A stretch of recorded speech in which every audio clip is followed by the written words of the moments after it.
안녕하십니까? 소중한 나, 무한 행복, 소나무 시간입니다. 여러분들 만나 뵙게 되어서 참으로 반갑습니다.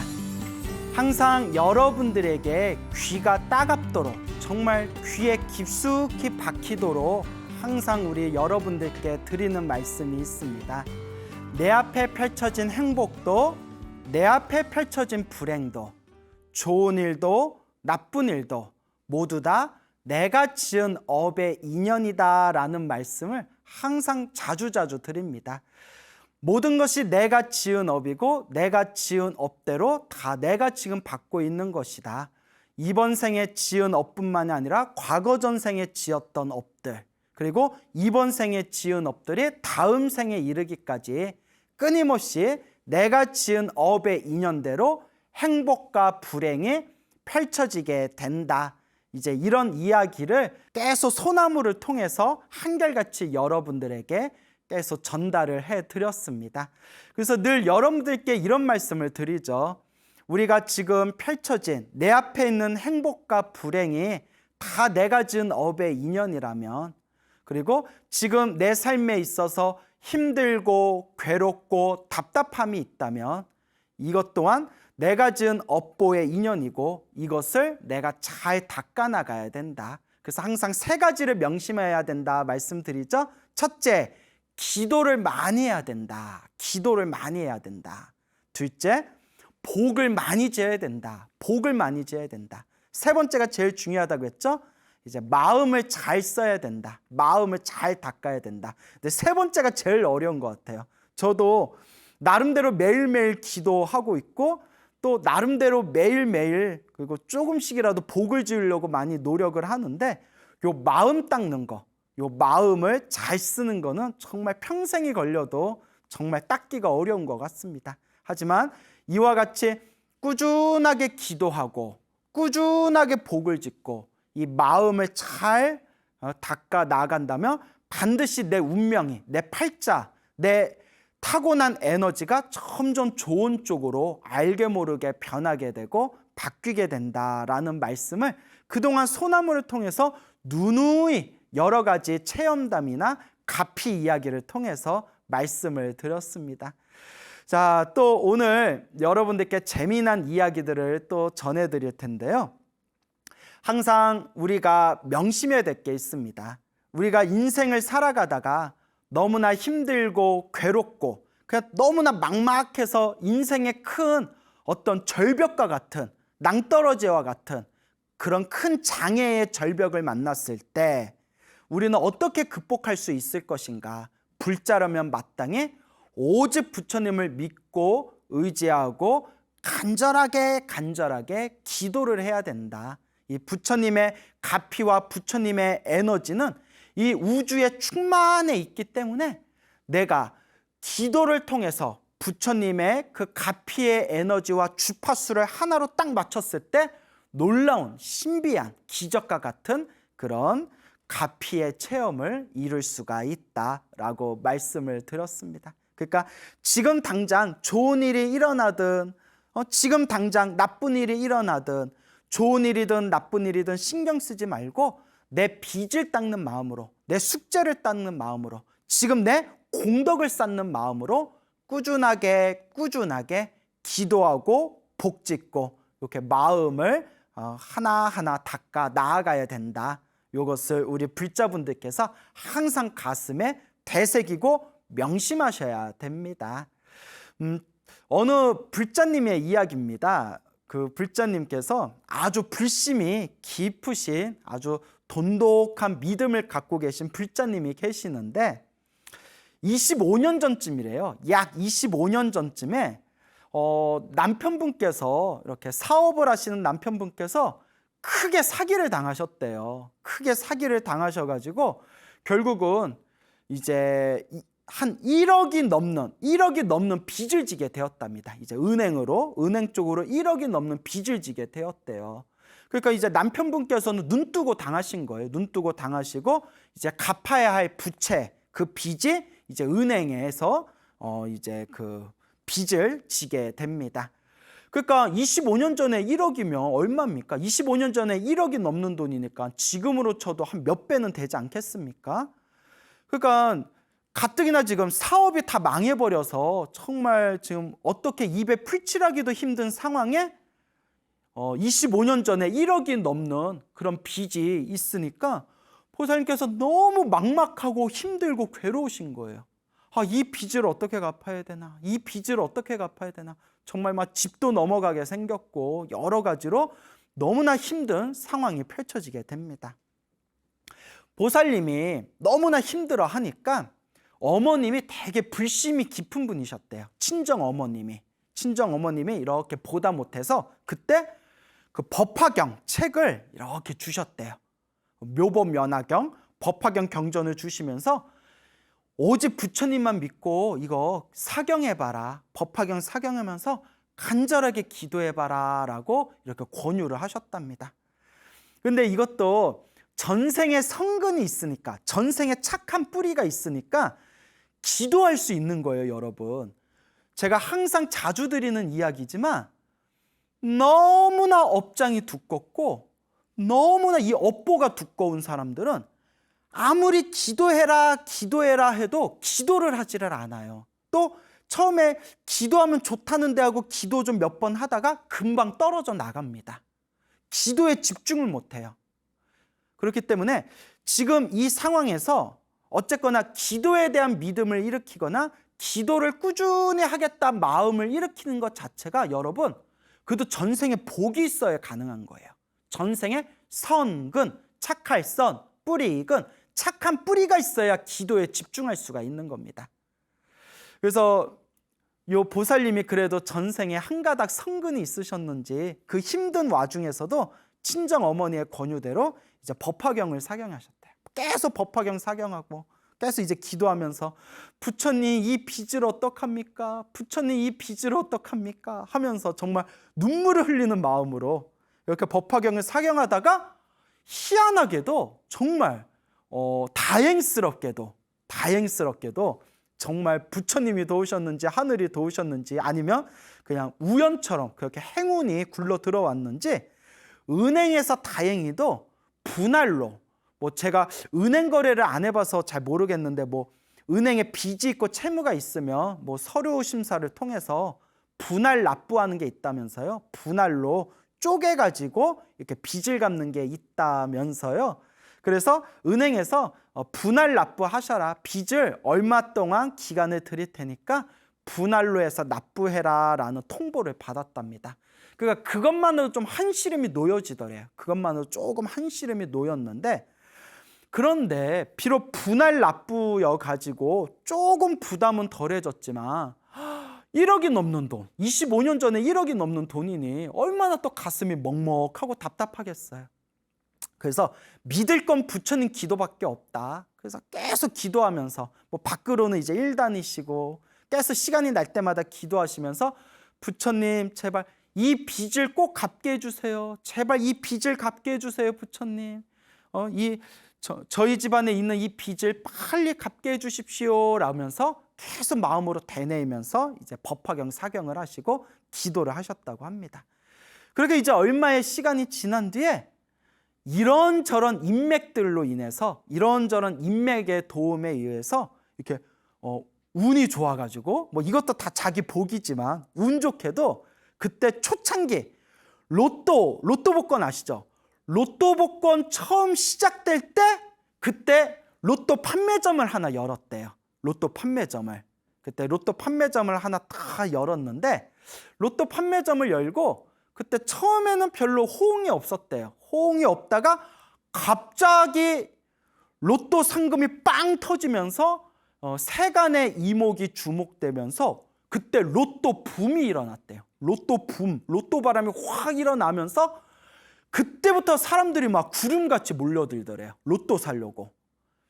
그리고 그런 와중에서도 또 그 보살님이 운영하던 로또 판매점에서 1등, 2등, 3등도 다 나왔나 봐요. 여러분 그 판매점에서 1등, 2등, 3등 막 이렇게 등수 많이 나오면 명당, 로또 명당이라고 해가지고 사람들이 막 귀신같이 알고 막 다들 막 몰려든다면서요. 그래서 그때 정말 몇 년 동안 돈이 술술 들어왔대요. 돈이 술술 들어와서 그 돈으로 그때 있었던 빚을 갚고 갚아서 드디어 몇 년 만에 도저히 이 빚을 어떻게 갚나라고 막막했던, 정말 먹먹했던 그 빚을 몇 년 동안에 결국 다 갚았답니다. 결국 다 갚았대요. 다 갚았는데 그렇게 몇 년 전에 그 로또 판매점을 이렇게 관할하는 그런 직원들이 있나 봐요. 그래서 그 로또 판매처를 관할하는 이렇게 로또 직원이 와가지고 이제 보살님한테 그랬대요.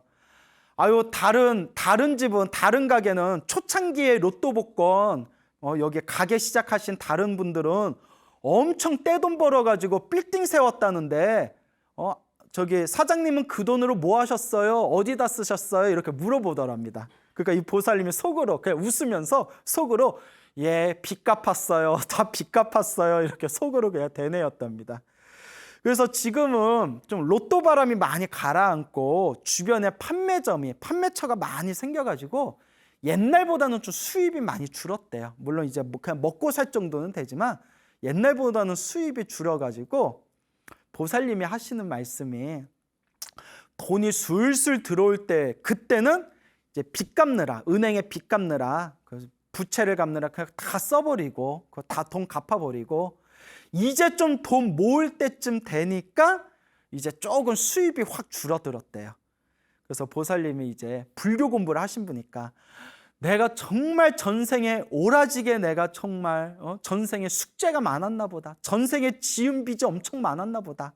내가 이번 생에 재물복이 없나 보다. 이렇게 이제 혼자서 씁쓸하게 이렇게 생각하시면서 그래도 마음속으로는 내가 이 빚을 좀 갚게 해달라고 부처님께 그렇게 기도했는데 그래도 부처님 갚이 덕분에 이 빚을 갚았다라고 생각하면서 부처님께 감사한 마음으로, 부처님께 고마운 마음으로 그렇게 지금 이렇게 마음으로 부처님 감사합니다라는 그런 심정으로 지금도 꾸준하게 기도하고 계신다고 합니다.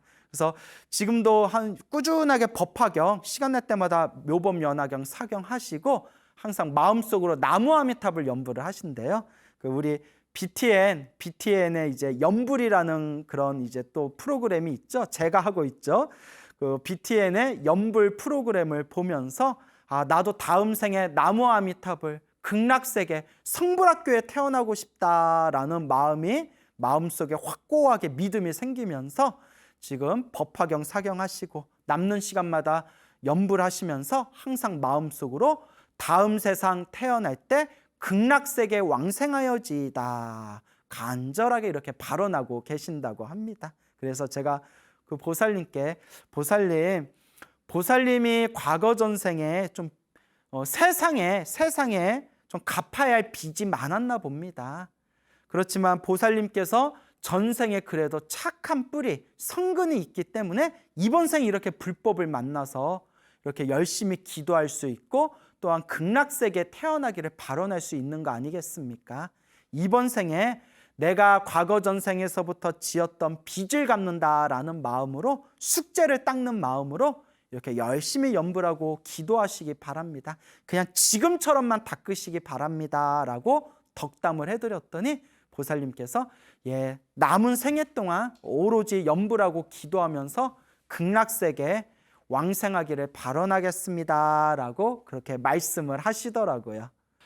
이와 같이 우리가 살아가면서 힘들고 괴롭고 답답하고 먹먹할 때 바로 그때가 사실 기도할 때입니다. 내가 알고 있는 생각, 내가 알고 있는 지식, 내가 알고 있는 논리 다 내려놓고 오로지 부처님만 믿고 간절하게 기도해 보시기 바랍니다. 어느 불자님들께서 이런 질문들을 많이 하십니다. 스님, 자식이나 남편이나 가족이나 아이들을 위해서 대신 기도해줘도 효과가 있습니까? 그런 걸 이제 많이 궁금해 하시겠죠? 스님, 불교에서는 내 업은 내가 닦는다고 하는데 내 업은 내가 닦아야 된다라고 이야기를 하는데 가족을 위해서, 자식들을 위해서 대신 기도해 주는 거는 효과가 있을까요? 그래서 저는 이렇게 대답을 드립니다. 첫 번째는 원칙은 내가 기도하고 내가 닦아야 된다. 왜냐? 배가 고픈 사람이 밥을 먹어야 배가 부르지. 아유, 우리 아들이 배고프구나. 아들 배고프지? 엄마가 밥 먹어줄게 하고 엄마가 대신 밥 먹는다고 아들이 배부른 건 아니지 않습니까? 그와 같이 내 업을 닦고 내 복을 지으려면 결국은 내가 닦아야 되는 게 원칙입니다. 이게 원칙이 돼. 옛날 큰 스님들이 또 말씀하시기를, 그러나 부처님의 가피는 참으로 묘하고 참으로 오묘해서 누군가를 위해서 대신 기도해줘도 그 간절한 그런 어떤 마음의 에너지 때문에 불보살님의 가피가 있기는 있더라라는 말씀도 하십니다. 그러니까 첫 번째 원칙은 배가 고픈 사람이 밥을 먹듯 내 업장과 내 복은 내가 닦아야 되는 게 원칙이 돼. 그렇지만 누군가를 향한 간절한 기도가 그 사람에게도 가피의 에너지를 전달해 줄 수 있기는 있는 것 같다라는 말씀을 옛날에 기도를 많이 하신 큰 스님들께서 그런 이야기를 하십니다. 그래서 어느 어른 스님께서는 비유를 이렇게 드시더라고요. 내가 직접 기도한 것은 밖에 나와서 햇빛을 직접 쬐는 거와 같답니다. 햇빛을 직접 쬐는 거와 같고 부처님의 가피를 직접 받는 거와 같고, 내가 누군가를 위해서 기도해 주는 거는 거울 있죠.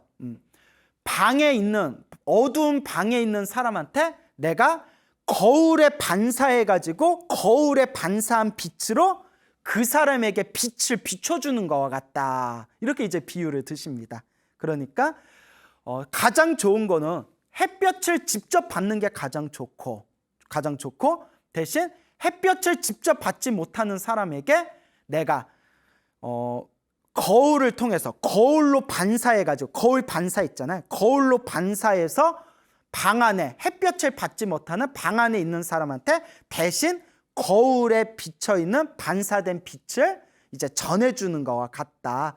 그래서 햇볕을 받기는 받지만, 거울을 통해서 햇볕을 받지만 거울의 크기에 따라서 그 햇볕에 거울에 반사한 빛을 많이 받을 수도 있고 적게 받을 수도 있다. 그게 남을 위해서 기도하는 것을 이렇게 비유를 드신 어른 스님이 있습니다. 그래서 제일 좋은 거는 내가 직접 기도해서 부처님의 가피, 햇볕을 직접 받는 게 좋고, 남을 위해서 기도해 주는 것은 내가 거울에 반사해가지고 저 굴 안에 있는 사람한테 햇볕을 이렇게 조금이나마 전해주는 것과 같다. 그래서 밖에서 햇볕 받는 것보다는 못하지만 아예 효과가 없는 것은 아니다. 이렇게 이제 비유를 드신 어른 스님도 계셨습니다. 그래서 지금 들려드릴 이야기는 누군가를 위해서 간절하게 기도를 했을 때 가피를 받으신 분의 이야기 한 토막 전해드릴까 합니다. 자, 지금 전해드릴 이야기가 이제 어디에 나오는 이야기냐 하면, 우리 BTN 불교 TV BTN에서 운영하는 유튜브 채널이 있어요. 유튜브 채널 중에 BTN 조이라는 게 이제 생겼어요. 얼마 전에 BTN 조이. 그래서 BTN 조이라는 것이 생겼는데, 그 BTN 조이가 이제 예전에 불교 TV에서 했던 내용들을 이렇게 이제 편집을 해가지고 올리는 것 같더라고요. 그래서 봤더니 제가 지금까지 했던 소나무 내용 있잖아요. 소나무 내용들을 각각 이야기들을 묶어가지고 새롭게 편집해서 올리고 있더라고요. 예를 들어 뭐 관세음보살 가피에 대한 이야기만 따로 묶어서 올리고, 뭐 가족에 대한 이야기만 따로 묶어서 올리고, 뭐 이렇게 편집을 잘해서 올리더라고요.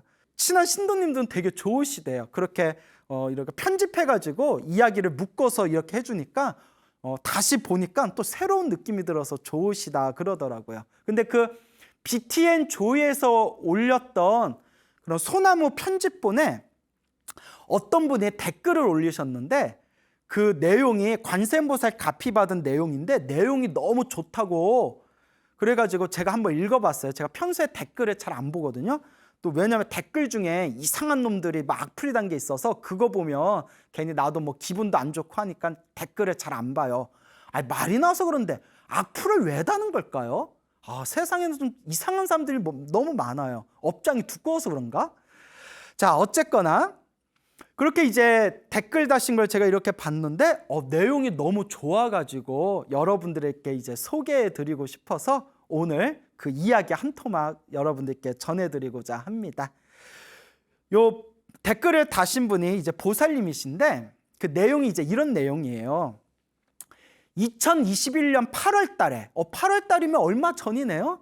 2021년 8월 달에 얼마 전에 코로나가 확진이 됐대요. 아이고, 코로나 확진이 돼가지고 이제 생활치료센터 자가격리하기 위해서 생활치료센터에 들어가게 됐는데 그게 이제 바깥에서 이제 일을 하시는 남편분한테 그게 감염이 됐대요. 이제 남편 때문에 코로나가 감염이 돼가지고 남편하고 함께 이제 짐 싸가지고 남편분도 코로나 확진되고 보살님도 남편 때문에 감염돼가지고 이제 생활치료센터에 들어가게 되었답니다. 센터에 들어갔는데 남편 되는 거사님은 좀 괜찮으셨나 봐요. 보살님이 뭐 몸에 열이 39도가 넘어가가지고 되게 위급한 상황이었대요. 그래서 센터에서 나와서 바로 이제 병원으로 이송이 됐나 봐요. 병원에 이제 이송이 됐는데 병원에 들어가서도 계속 이제 열이 멈추지를 않고 계속 몸도 아프고 가슴도 계속 이제 답답했나 봅니다. 그러니까 이제 남편 되는 거사님께서 남편분께서 막 미안하고 걱정되고 막 오만 가지 마음이 드셨을 거 아니에요. 그러니까 미안한 마음, 나 때문에 감염됐는데 라는 미안한 마음, 그리고 걱정되는 마음, 우리 마누라 잘못되면 어떡하나 그런 미안함과 걱정, 근심, 그 모든 것 때문에 거사님도 평소에 절을 다니셨나 봐요. 요 남편 되는 거사님께서 그 당신이 있는 방에 창문 밖에 이렇게 소나무가 보인대요. 소나무. 우리 방송도 소나무지 않습니까? 소나무가 보이는데 그 소나무가 부처님이다 이렇게 생각하고 계속 소나무를 바라보면서 하염없이 이 거사님이 관세음보살을 불렀대요. 관세음보살. 그래서 잠자는 시간 빼고는 하루 종일 그 소나무를 바라보면서 관세음보살을 하루 종일 연불 하면서 마음속으로 관세음보살님, 우리 부인, 우리 마누라 제발 살려주세요. 우리 마누라 살려주세요라고 간절하게 그렇게 연불을 하셨나 봐요. 매일매일 며칠 동안. 자, 그렇게 보살님께서 병원에 들어가시고 병원에 이제 입원을 하시고 한 9일 정도가 지났나 봐요. 9일 정도가 지났는데 막 가슴은 너무 답답하고 뭐 이렇게 폐에 문제가 생긴다고 하잖아요. 호흡하기 힘들다고 하지 않습니까? 가슴이 너무 답답하고 열은 내리지가 않고 말도 제대로 못할 정도였대요. 말도 제대로 못할 정도로 그렇게 몸이 너무 이제 아프고 힘든 상황에서 그날 9일째가 지났을 때 잠에 들었대요. 새벽에 잠에 들었는데 그때 꿈에서 40대 정도로 보이는 하얀색 옷을 입은 여자가 이렇게 쓱 나타나더래요. 하얀색 개량한복 같은 하얀색 옷을 입은 한 40대로 보이는 아주 얼굴이 좋아 보이는, 얼굴이 선하고 참해 보이는 그런 이제 여자가 싹 나타나더니 이제 자기하고 무릎을 맞대고 이렇게 앉으시더래요. 그 40대 하얀색 옷을 입은 사람이 딱 이렇게 앉더니 몸속에서 뭘 빼야 된다. 몸속에 있는 걸 이렇게 꺼내야 되는데 아프지 않으니까 괜찮다 이러면서 요 몸이 아픈 보살님 몸에서 뭐 이렇게 손가락 길이만한 나무 조각을 요 아픈 보살님 몸에서 쓱 빼더래요. 쓱 빼더니 그 나무 조각을 그 보살님한테 이렇게 주면서 다 나았다 이러시더래요. 다 나았다 하는 순간 꿈속에서 요 몸이 아픈 보살님이 관세음보살님이시구나 라는 생각이 저절로 딱 들더래요. 관세음보살님이시구나 하는 순간 꿈에서 딱 깼는데, 그 순간 아, 관세음보살님이시구나 하면서 의식이 꿈에서 딱 깼는데, 꿈에서 딱 깨자마자 떠오르는 생각이 오늘 집에 갈 수 있겠다라는 생각이 저절로 딱 떠오르더랍니다. 꿈에서 깨자마자 오늘 집에 갈 수 있겠다. 아니나 다를까 얼마 후에 간호사실에서 전화가 왔대요. 확실하지는 않지만 잘하면 오늘 퇴원하셔도 될 것 같아요 라고 얘기하더래요. 그 꿈을 꾸고 나서 딱 깼을 때 아, 오늘 집에 갈 수 있겠다라는 생각이 저절로 떠올랐는데, 간호사실에서 확실하진 않지만 상황 봐서 오늘 퇴원하셔도 될 것 같아요 하더니 이제 뭐 이렇게 뭐 검진을 받았겠지. 아마 검진 받고 마지막 이렇게 살펴보고 한 뒤에 일단 집에 가셔도 될 것 같습니다 라고 하는데, 그때 병실에서 같이 그 병실을 쓰고 있는 사람이 4명이래요. 이제 4명을 그 병실을 같이 쓰고 있는데, 그 4명에 원래 있던 사람들이 먼저 입원해서 벌써 2주가 지났는데도 아직 퇴원을 못하고 있는데, 가장 먼저 들어온 자기가 한 열흘도 되기 전에 이제 퇴원하게 되니까 원래 입원했던 분들이 다들 깜짝 놀라면서 아이고, 이렇게 빨리 퇴원하실 줄 몰랐다고 이렇게 이제 놀라하셨다는 그런 이제 내용입니다. 그래서 요 보살님께서 이게 부처님 값인 것 같다. 그러니 열심히 관세음보살 믿고 의지하고 그렇게 이제 염불해야 된다라는 이제 그런 말씀을 남기셨습니다. 그래서 이제 누군지는 잘 모르겠지만 이렇게 소중한 자신의 체험담, 이런 경험담을 또 전해주셔서 우리 보살님 너무 감사드리고요. 항상 몸이 건강하시기를 그렇게 또 제가 축원드리는 바입니다.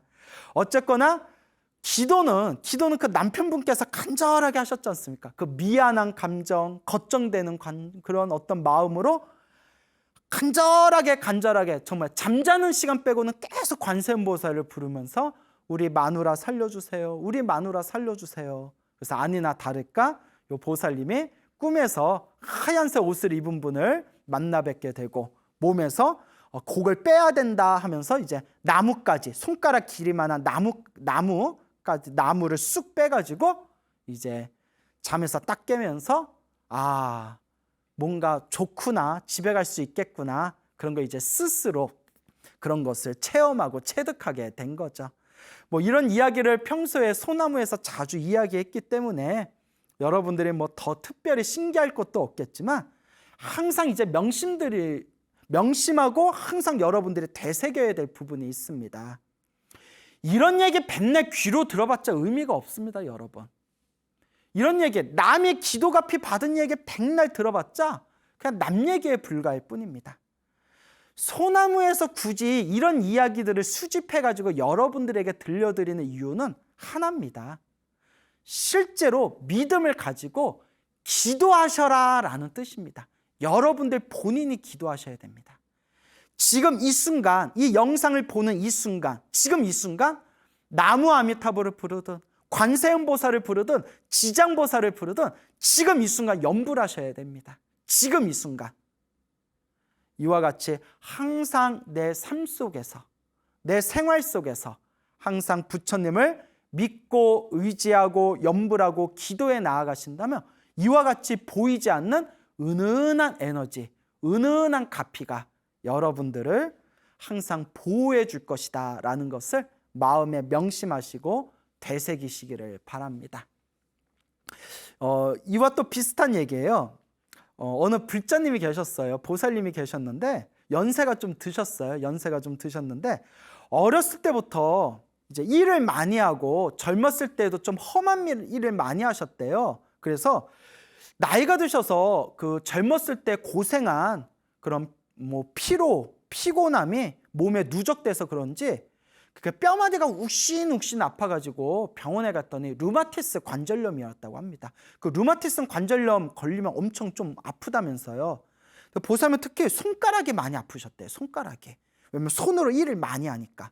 손가락이 이렇게 관절이 아프셨는데, 근데 이 보살님이 이제 매일매일 기도하고 특히 이렇게 사경을 많이 하셨대. 이렇게 부처님 경전 사경을 많이 했는데 손가락이 아프니까 사경을 많이 할 수가 없잖아요. 그래도 보살님은 왠지 이렇게 사경을 하면 이렇게 마음이 이렇게 안정되는 느낌이 들더랍니다. 그래서 이제 사경할 때마다 부처님께 마음속으로 부처님 제 손가락이 빨리 나았으면 좋겠습니다.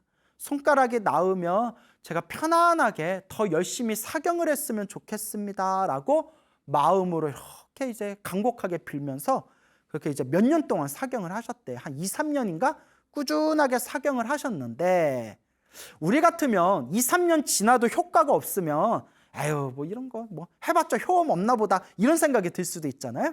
근데 노보살님께서는 2, 3년 동안 꾸준히 이제 사경을 하셨대요. 아픈 손가락을 이렇게 비벼가면서.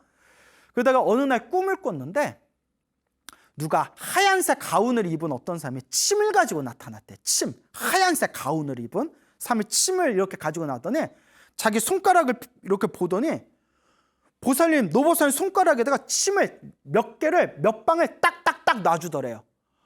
꿈에서도 얼마나 따갑던지 아야!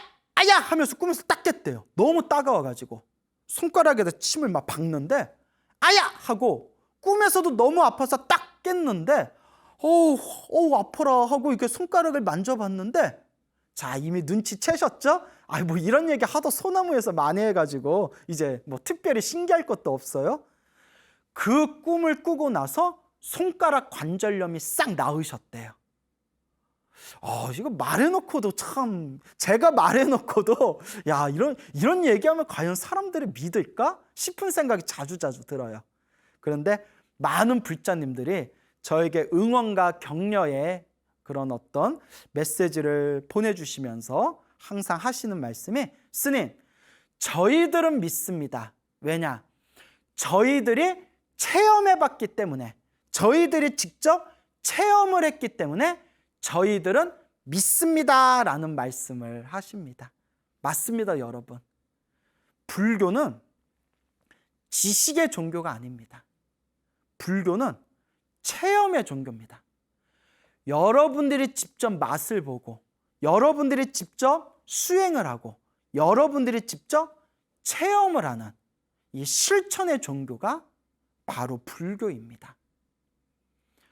우리 주변에 많은 불자님들 중에 처음에는 절을 열심히 다니다가 어느 순간에 이제 절집의 발길을 끊어버리는 분들도 계시고 어떤 분은 정말 한결같은 마음으로 끝까지 항상 이 불심을 가지고 꾸준하게 부처님 가르침을 공부하는 분들이 있습니다. 근데 이제 꾸준하게 부처님의 가르침을 닦으면서 열심히 이 복과 선업과 공덕을 닦는 분들을 보면 한 가지 공통점이 있습니다. 당신들이 뭔가 체험한 맛이 있습니다. 정말 부처님 가르침은 뭔가 있구나. 보이지 않는 가피가 정말 우리를 은은하게 도와주시는구나. 정말 절에 열심히 다니면서 부처님께 기도했더니 정말 마음이 편안해지고 나를 힘들게 했던 그 무언가들이 점점 가라앉고 기도하면 기도할수록 내 삶이 점점 편안해지는구나. 이러한 체험의 맛을 보신 분들은 한결같이 부처님의 법을 닦는다는 공통점이 있습니다. 하지만 머리로만 따지고 그냥 지식으로만 따지고 머리와 지식을 통해서 그냥 욕심으로만 무언가를 바라려는 욕심으로만 절에 다니시는 분들이 오히려 부처님의 가르침을 꾸준하게 닦지 못하는 그런 어떤 성향들이 있다는 것을 제가 20년이 넘게 절집에 있으면서 관찰하면서 느낀 바가 있습니다. 스님들도 똑같아요.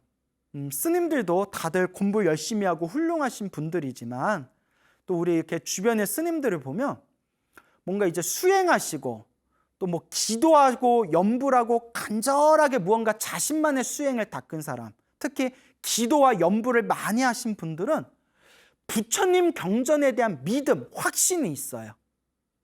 그런데 그냥 책 보기만 좋아하고 불교를 그냥 지식으로만 따지는 분들, 딱히 이렇게 기도라든가 염불 같은 걸 많이 안 하신 분들은 부처님 경전에 대한 확신이 없는 경우를 제가 여러 번 봤어요. 그러니까 이렇게 마음이 좀 흔들리는 거예요. 이게 맞을까? 그래서 저는 심지어 승복을 입은 부처님 제자, 스님인데도 윤회를 믿지 않는 분도 저는 봤어요. 아니, 부처님 제자가 윤회를 안 믿으면 어떡해요? 여러분, 부처님의 말씀을 모아놓은 팔만대장경에 처음부터 끝까지 항상 윤회에 대한 이야기가 나옵니다. 부처님의 모든 말씀에 윤회에 대한 이야기가 나와요. 심지어 부처님께서는 수많은 경전에서 부처님께서 분명히 우리 제자들에게 부처님은 열에는 수없는 과거 전생에서부터 육바라밀을 닦으면서 수없는 과거 전생에서부터 보살행을 닦아가지고 이와 같이 원만한 깨달음을 얻었다라고 분명히 말씀하십니다. 그런데 불교를 믿는다는 사람들이 윤회를 안 믿는 경우가 종종 있는 것 같아요. 그래서 느끼는 게 부처님 경전에도 이와 같은 말씀이 나오죠. 부처님의 깨달음, 부처님의 가르침은 저 태양과 같아서 중생들은 두 눈을 뜨고 똑바로 저 태양을 보지 못하듯이 근기가 낮고 근기가 부족하고 그리고 업장이 두꺼운 중생들은 부처님의 말씀을 바르게 이해하지를 못한다. 부처님께서 분명히 경전에서 우리 불자들이 어떤 견해를 가져야 되는지, 어떤 올바른 길을 걸어야 되는지 분명히 말씀하셨는데도 스스로 믿지 못하고 자기의 아르마리로서, 자기의 그냥 지식으로서 오히려 부처님 경전을 마음대로 해석하는 경우가 있습니다. 아주 위험한 사고방식입니다. 그래서 기도와 연불을 많이 하신 분들일수록 오히려 부처님 경전에 확고한 믿음을 가지고 있구나라는 것을 저도 또 절집에 있으면서 많이 그렇게 이제 관찰을 하게 되었습니다. 결국 수행은 자기가 하는 겁니다. 결국 자기가 닦는 거죠.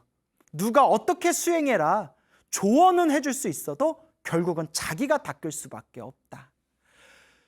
여러분들도 여러분들의 닦아야 할 여러분들의 행복과 여러분들의 성업과 여러분들의 공덕, 여러분들의 수행이라는 것도 여러분들이 스스로 닦아야 되는 것입니다. 귀로 백날 들어도 그거는 그냥 아르마리에 불과할 뿐이지 결국 이 모든 법문과 이 모든 이야기는 결국 내가 몸으로 실천하고 몸으로 부딪히고 몸으로 닦으라는 이야기구나라는 이런 체험의 맛으로 여러분들이 마음속에 되새기셔야 됩니다. 우리 불자님들이 기도를 하다 보면 또 한 가지 혼란함을 느낄 때가 있습니다. 이제 그런 상담들을 많이 받았는데 스님 기도를 열심히 했는데도 편안하지가 않아요라는 말씀들을 많이 하실 때가 있습니다. 무언가 소원 성취를 위해서 기도했는데 바라던 소원이 성취되지 않았을 때 어떤 자괴감, 그리고 나름대로 열심히 기도한 것 같은데도 답답하고 막막하고 힘들고 그 속에서 오는 과연 이런 기도가 효과가 있을까에 대한 회의감, 이런 것들이 내 믿음을 뒤흔들 때가 있습니다. 근데 제가 출가해서 지난 시간 동안 나름대로 기도하고 나름대로 수행했을 때 제 지나온 시간을 이렇게 뒤돌아보면 이런 생각이 듭니다.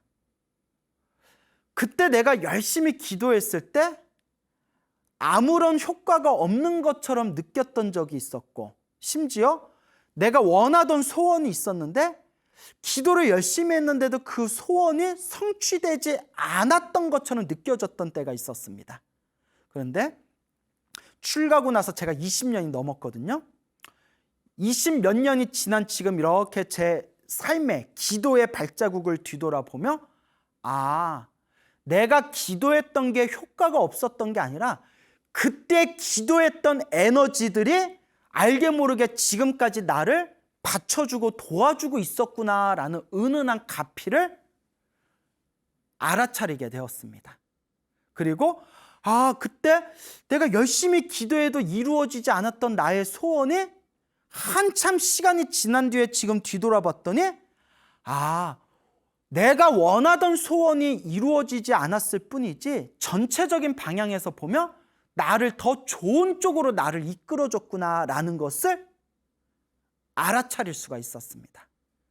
그렇게 20몇 년 동안에 제 나름대로 기도하고 염불하고 부처님께 발언했던 나의 발자국들을 살펴봤더니 하나도 허투루, 하나도 공허하게 스쳐 지나가고 헛되게 사라진 것이 하나도 없었구나. 알게 모르게 다 피가 되고 살이 되고 양식이 되고 양분이 되어서 은은하게 나를 도와줬구나 라는 것을 알게 되었습니다. 이와 같이 우리 불자님들도 기도하실 때 꼭 명심해야 될 게 지금 당장 좋은 일이 일어난다에 집착해서는 안 됩니다. 기도 열심히 했는데 나쁜 일이 일어났네? 이것에 집착해서는 안 됩니다. 내가 원하는 일이 이루어지지 않았다 하더라도 지금 이 순간 기도한 그 공덕의 에너지는 나를 끊임없이 나를 보호해주고 좋은 길로 이끌어주고 있는 것이고, 기도하면서 힘들고 괴롭고 나쁜 일이 생긴 것조차 사실은 크게 받아야 할 나의 업보를 작게 작게 소멸해주고 있는 것이구나라는 믿음을 가지셔야 됩니다. 결론은 귀로 아무리 듣는 것은 의미가 없습니다. 지금 이 순간 기도하고 복을 짓고 마음을 잘 닦으셔야 됩니다. 이와 같이 닦아 나간다면 여러분들 삶에 있어서 여러분들의 운명의 에너지를 아름답게 행복의 열매로 점점 바꿔나갈 수 있을 것입니다. 여러분, 행복해지고 싶습니까? 행복한 삶을 창조하고 싶습니까? 복을 지으십시오. 선업을 지으십시오. 공덕을 쌓으십시오. 복과 선업과 공덕의 힘이 여러분들을 진정한 행복의 길로 이끌어 줄 것입니다. 여러분, 성불하십시오.